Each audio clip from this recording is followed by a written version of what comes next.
பஞ்சு போல் சாஃப்டான அப்பம் ரெசிபி தாங்க இன்றைக்கி நம்ம பார்க்க போகிறோம். இதை பண்டிகை பலகாரம்னு சொல்லுவாங்க. நம்ம இது செய்கிறது ரொம்ப ஈஸி, நல்ல ஃப்ளஃபியாக இருக்கும், குழந்தைங்களும் விரும்பி சாப்பிடக்கூடிய ஒரு பலகாரமாக இருக்குங்க.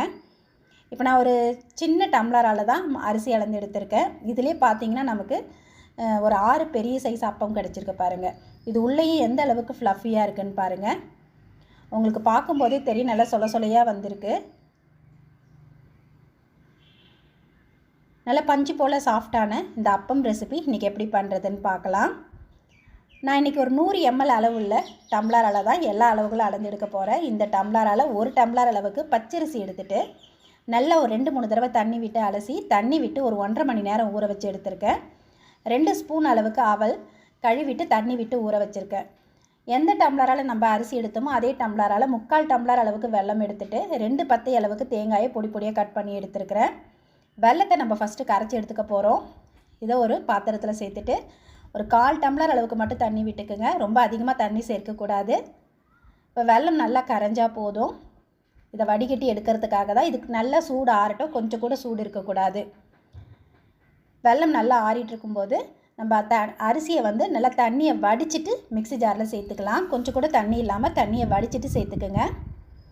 இப்போ ஃபஸ்ட்டு இதை நல்லா ஒரு தடவை அடித்து எடுத்துகிட்டு வந்துடலாம். இந்த அரிசி ஊறுறதுக்கு மட்டும்தாங்க டைம் எடுக்கும். ஒரு 1-1.5 மணி நேரம் அரிசி ஊற வச்சுட்டா போதும், சட்டுன்னு பண்ணி முடிச்சிடலாம். இப்போ நல்லா அடித்து எடுத்த அரிசி கூட நம்ம கட் பண்ணி வச்சுருக்க தேங்காய் சேர்த்துக்குங்க. அதே மாதிரி ஊற வச்சுருக்க அவல் சேர்த்துக்கலாம். இந்த அவலுக்கு பதிலாக நீங்கள் வாழைப்பழம் சேர்க்கறதுனால சேர்க்கலாம். வாழைப்பழம் சேர்க்குறதா இருந்தால் ஒரு மீடியம் சைஸ் வாழைப்பழம் 1 சேர்த்துக்குங்க. இந்த அவல் அல்லது வாழைப்பழம் இது ரெண்டுமே பார்த்திங்கன்னா நல்ல ஒரு சாஃப்ட்னஸ் கொடுக்கும், அதுக்காக தான். இப்போ இது கூட நம்ம கரைச்சி வச்சுருக்க வெல்லம் தண்ணியை கொஞ்சம் கொஞ்சமாக வடிகட்டி மாவு பார்த்திங்கன்னா நமக்கு இட்லி மாவு பதத்துக்கு இருக்கணும். ரொம்ப தண்ணியாகவும் இருக்கக்கூடாது, அதே சமயம் ரொம்ப கெட்டியாகவும் இருக்கக்கூடாது. இந்த பதத்துக்கு நல்லா நைஸாக அரைச்சி எடுத்துருங்க. இப்போ நம்ம இதை அரைச்ச உடனே ஊற்றி எடுக்க போகிறோம். இப்போ இதை ஒரு பவுலுக்கு மாற்றிக்கலாம். இப்போ இது கூட ஒரு சிட்டிகை அளவுக்கு உப்பு, வாசனைக்கு 2 சிட்டிகை ஏலக்காய் தூள் சேர்த்துருக்கேன்.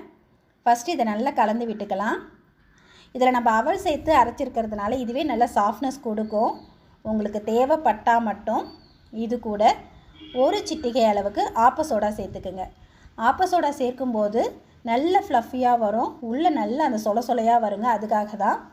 இது உங்களுக்கு விருப்பம் இல்லைன்னா நீங்கள் இதை அவாய்ட் பண்ணிக்கலாம். இப்போ ஆப்ப சோடாவும் சேர்த்து நல்லா மாவை கலந்து விட்டுட்டு இப்போ இதை ஊற்றி எடுக்கிறதுக்கு பார்த்திங்கன்னா எண்ணெய் சூடு ரொம்ப ஹை ஃப்ளேமில் இருக்கக்கூடாது. லோ டு மீடியம் இப்படி தான் நீங்கள் வச்சு இந்த பணியாரம் ஃபுல்லாக சுட்டு எடுக்கணும். இந்த அப்பம் ஃபுல்லாக சுட்டு எடுக்கிறதுக்கு லோ டு மீடியமில் தான் இருக்கணும். இப்போ மிதமான தீயில் ஒரு குழிக்கரண்டி அளவுக்கு மாவு எடுத்து விட்டுக்கலாம். நான் இன்றைக்கி நல்ல பெரிய பெரிய சைஸ்லேயே அப்பம் ஊற்றி எடுக்க போகிறேன். பார்க்கவும் ரொம்ப சூப்பராக இருக்கும். இப்போ பாருங்கள், இது ஊற்றின உடனே நம்ம கரண்டி வச்சு கிளற வேணாம், அது தானாகவே நல்லா உப்பி மேலே எழும்பி வரும் பாருங்கள். நல்ல பலூன் மாதிரி உப்பி வரும் இது. இப்போ இதை திருப்பி போட்டுக்கலாம். இப்போ திருப்பி போட்டு 2 பக்கமும் நல்ல பொன்னிறமாக வேகணும். இப்போ பார்த்திங்கன்னா மீடியம் ஃப்ளேமில் தான் இருக்குது. இந்த ஃப்ளேம்லேயே வச்சு நம்ம முழுக்க சுட்டு எடுக்கும்போது தான் உள்ளேயும் நல்லா வெந்துட்டு மேலேயும் நல்ல ஒரு கலரில் வருது பாருங்கள். இப்போ எண்ணெயை நல்லா வடிகட்டி எடுத்துடலாம். பார்க்கும்போதே தெரியுது இது எந்த அளவுக்கு ஃப்ளஃபியாக வந்திருக்குன்னு. இப்போ நம்மளோட கடாய் சைஸை பொறுத்து ஒரே தடவையே 2-3 கூட ஊற்றி எடுக்கலாம். இப்போ ஃபஸ்ட்டு ஊற்றி அது நல்லா மேலே எழும்பி வந்ததுக்கப்புறம் அடுத்த கரண்டி மாவு எடுத்து விட்டுங்க. அப்படி ஊற்றும்போது தான் நம்மளோட அப்பம் பார்த்திங்கன்னா நல்லா ஒரே மாதிரி அழகாக ஷேப்பாக கிடைக்கும். நம்ம ரொம்ப நெருக்கி ஊற்றினோம்னா அந்த அப்பம் அன்ஈவனாக இருக்கும், பார்க்குறதுக்கு நல்லா இருக்காது. இப்போ பாருங்கள், இது நல்லா உப்பி மேலே எழும்பி வந்ததுக்கப்புறம் அடுத்த கரண்டி மாவு எடுத்து விட்டுக்கலாம். இந்த மாதிரி ஊற்றுனீங்கன்னா உங்களோட அப்பம் எல்லாமே பார்க்குறதுக்கு ஒரே ஈவனாக ரொம்ப அழகாக வரும். இது ரொம்ப அதிகமான அளவில் எண்ணெயும் உறிஞ்சாதுங்க. இப்போ இந்த மாதிரியே நம்ம எல்லா மாவையும் ஊற்றி எடுத்துடலாம். சுட சுட நல்ல பஞ்சு போல் சாஃப்டான நம்மளோட அப்பம் ரெடி.